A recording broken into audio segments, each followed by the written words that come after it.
olen Riikka. Mä teen teille videon aiheesta, jota multa on aika monta kertaa pyydetty. Se aihe on aika ristiriitainen ja jopa vaaralliseksi luokiteltava. Se sai alkunsa siitä, tämä video, mun lajitoveri toteutti tämän täydellisesti. Minä en edes pyri siihen, mihin hän pystyi. Mutta hänen suorituksestaan tuli tämmöinen pieni haaste. Inka Inkinen laittoi haasteen minulle, että pystynkö tähän samaan.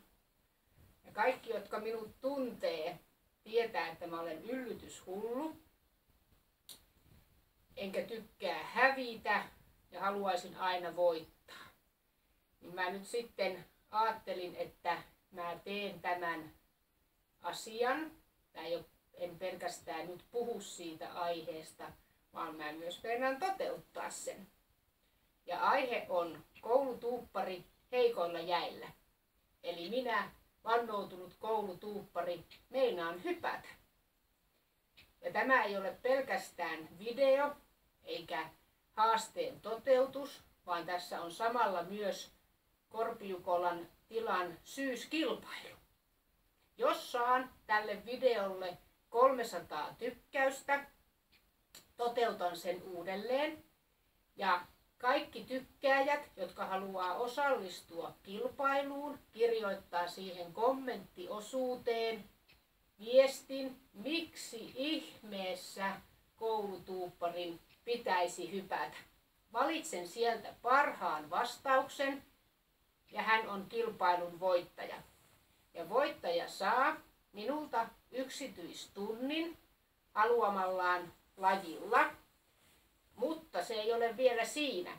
Hänen täytyy myös tehdä itsestään hyppäysvideo. Ja sen jälkeen vasta palkinnon pystyy lunastamaan.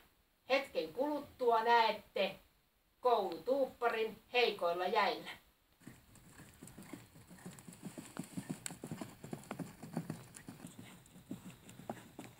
Ole hyvä. Ole paras.